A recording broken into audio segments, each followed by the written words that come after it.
ذکر کسی بھی قسم کا ہو اللہ کو بہت پسند ہے۔ اللہ کا ذکر آپ چاہیں اللہ کی محبت میں اللہ کو یاد کریں یا اللہ کا نازل کردہ ذکر، انا نحن ننزل الذکر و انا لہ لحافظون، اللہ تعالیٰ نے اس قرآن کو بھی ذکر کہا ہے۔ مطلب اللہ کی نصیحت کو بھی دوسروں کے سامنے بیان کرنا، یہ بھی ایک قسم کا ذکر ہے۔ شاید اس طرف لوگ بہت کم توجہ دیتے ہیں۔ صوفیاء اکرام نے اس پہ بہت بات کی ہے۔ انہوں نے نہ صرف یہ کہا کہ اللہ کا نام یا اللہ کی جو یاد ہے اس سے کبھی غافل نہ ہو، بلکہ انہوں نے تو اللہ تعالیٰ کا جو نصیحت ہے، جو پورا قرآن ہے، اس کی تبلیغ بھی کی، لوگوں کو بتایا کہ اللہ تعالیٰ کی محکم آیات کیا کہتی ہیں۔ اور یہ جو میں بات کر رہا ہوں محکم آیات بتانا، یہ بھی اللہ کا ذکر ہے۔ اللہ کا ذکر سرن ہو یا اعلانیہ ہو، دونوں اللہ کو پسند ہے۔ لیکن جو سرن اور اعلانیہ میں فرق ہے وہ یہ، سرن مطلب جس کا کوئی اعلان نہیں ہو، پوشیدہ ہو، اور اعلان بتا کر ذکر کرنا۔ لیکن اللہ تعالیٰ کو ذکر خفی زیادہ پسند ہے۔ وہ اس بات سے ہم اندازہ لگا سکتے ہیں کہ اس میں کسی بھی قسم کا کوئی تیسرا میڈیم ہوتا ہی نہیں۔ یہاں تک کہ بزرگان دین بتاتے ہیں کہ یہ جو کرام الکاتبین، دو لکھنے والے فرشتے ہیں، ان کو بھی ذکر خفی کا پتہ ہی نہیں چلتا کہ یہ جو ذکر آپ کے اور آپ کے رب کے درمیان ہے، اس کا کرام الکاتبین کو بھی پتہ نہیں۔ تو وہ جو ذکر خفی ہوتا ہے، جس میں کوئی آواز نہیں ہوتا، خفیہ ذکر ہوتا ہے، اس کے اثرات، جو پوشیدہ اثرات ہیں، وہ بھی بہت عمدہ قسم کے ہیں۔ دیکھیے، اللہ کا ذکر یا اللہ کا نام لینا، تو اس کا سب سے جو پاورفل یا ہم کہیں کہ سب سے بڑا فائدہ وہ یہ ہے اللہ کے ذکر کا کہ شیطان مردود دور رہتا ہے۔ جب آپ پوشیدہ اللہ کا ذکر کرتے ہیں، اللہ کو یاد کرتے رہتے ہیں، ہر دم اللہ کے ذکر میں اپنی دل کو، اپنی سانسوں کو تر کرتے ہیں، ان کے ساتھ یہ معاملات، پہلا معاملہ یہ ہوتا ہے کہ شیطان مردود اس کے قریب ہی نہیں آتا، اور یہ سب سے بڑا پوشیدہ فائدہ ہے۔ اس کے بعد جب شیطان مردود آپ کے قریب نہیں آئے گا تو کیا ہوگا؟ آپ کا تزکیہ نفس کرنے میں، اپنی نفس کو پاک کرنے میں، اپنے آپ کو طاہر کرنے میں بڑی آسانی ہوگی، اور یہی آسانی آپ کو کامیابی کی طرف لے کے جائے گی۔ جیسے اللہ تعالیٰ نے فرمایا، قد افلح من زکاہا، وہی کامیاب ہو گئے جنہوں نے اپنے آپ کو پاک کیا۔ اپنے آپ کو پاک کرنے کے لیے ہمیں شیطان مردود سے دور رہنا ہے، اور شیطان مردود سے دور رہنے کے لیے سب سے بہترین طریقہ ذکر خفی ہے۔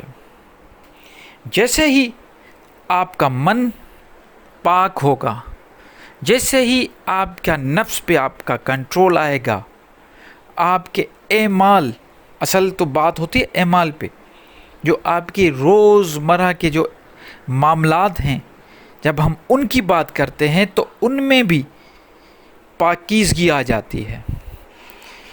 جو برے اعمال ہیں، جھوٹ بولنا، وعدہ خلافی، یہ جو نفس امارہ کے جو بھی اثرات ہوتے ہیں، جسے ہم کہیں جھوٹ بولنا، وعدہ خلافی کرنا، دھوکہ دینا، فحش باتوں کی طرف راغب ہونا، یہ جو چھوٹے چھوٹے آپ کو نظر آتے ہیں جن کی میں بات کر رہا ہوں، جن کو نفس امارہ کی اعمال کہا جاتا ہے، ان سب سے چھٹکارا مل جائے گا۔ جیسے ہی ان سب سے آپ کو چھٹکارا مل جائے گا، یقین کیجئے آپ کی زندگی میں ایسے بدلاؤ آنا شروع ہو جائیں گے، کیونکہ جو اللہ کی راہ پہ چلتا ہے، جو اپنے آپ کو اس دنیا میں، اس دنیا کی گندگی سے بچاتے ہوئے چلتا ہے، اللہ تعالیٰ اس کی مدد کرتا ہے۔ اللہ تعالیٰ جب اس کی مدد کرے گا، آپ سوچیں جب اللہ تعالیٰ اولیاء بن جائے گا، قرآن میں ہے کہ اللہ ان کا دوست ہے جن کو ظلمات سے نور کی طرف لے کے جاتا ہے۔ جب کوئی اللہ کا بندہ ظلمات سے نور کی طرف گیا، اندھیرے سے روشنی کی طرف گیا، جہالت سے علم کی طرف گیا، ناکامی سے کامیابی کی طرف گیا، تو اس سے بڑا ریوارڈ اور کوئی نہیں ہوتا۔ ذرا سوچئے، اس بندے کا دوست اللہ بن گیا، اس کا اولیاء، اس کا ولی اللہ بن گیا۔ جب اللہ ولی بن جائے گا تو پھر ہمیں کسی دوسری طاقت کی ضرورت ہی نہیں۔ تو یہ ساری چیزیں ہمیں کہاں سے مل رہی ہیں؟ یہ جو میں آپ کو اتنے پوشیدہ فائدے بتا رہا ہوں، یہ سب کہاں سے ہمیں مل رہے ہیں؟ بالکل یہ ہمیں اسی پوشیدہ ذکر خفی سے ملتے ہیں۔ تو اللہ کا ذکر خفی کرتے رہیں۔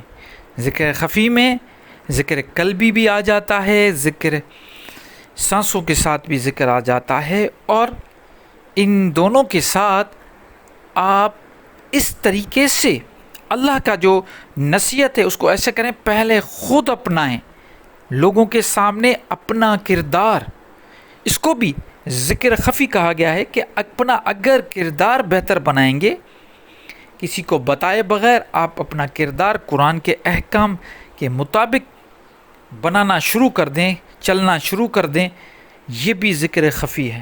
آٹومیٹیکلی اس کے پوشیدہ فوائد آپ کو ملنا ضرور شروع ہو جائیں گے۔ اگر آپ چاہتے ہیں کہ آپ کو وہ ساری چیزیں ملیں تو ذکر خفی کثرت کے ساتھ کریں۔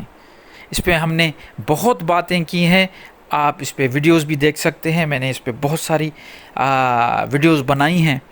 آپ اسی چینل میں ضرور ویڈیو دیکھیں، چینل کی جو اوپر سرچ بار ہے وہاں پہ جا کے آپ لکھیں، سرچ کریں ذکر خفی القرآن مرشدن، آپ جو بھی ذکر خفی پہ میں نے بات کی ہے سب چیزیں آ جائیں گی، طریقہ کار کیا ہونا چاہیے، ذکر خفی کے اقسام کتنے ہیں، ان ساری چیزوں پہ میں نے ڈیٹیل میں بات کی ہے۔ آپ کو یہ ویڈیو کیسا لگا؟ اچھا لگا تو لائک شیئر ضرور کریں، اور نئے جو پہلی مرتبہ سن رہے ہیں، اگر آپ چاہتے ہیں کہ اس روحانیت کی دنیا میں، اس روحانیت کے جہان میں آپ بھی ہمارے ساتھ سفر کریں، آپ بھی ہمارے اس طرح مسافر بن جائیں، سالک بن جائیں، طالب بن جائیں، تو چینل کو سبسکرائب کر دیجئے، ہمارا ساتھ دیجئے۔ انشاءاللہ ہم کوشش یہی کریں گے کہ آپ تک ایسے ہی قسم کی جو ٹرمنالوجیز، جو مشکل ٹرمنالوجیز لوگوں نے بنائی ہوئی ہیں، ان کو آسان کر کے میں آپ کی طرف آپ کے یہاں بیچتا رہوں، آپ کو بتاتا رہوں۔ مجھے اپنی دعا میں یاد رکھیے۔ اللہ نگہبان۔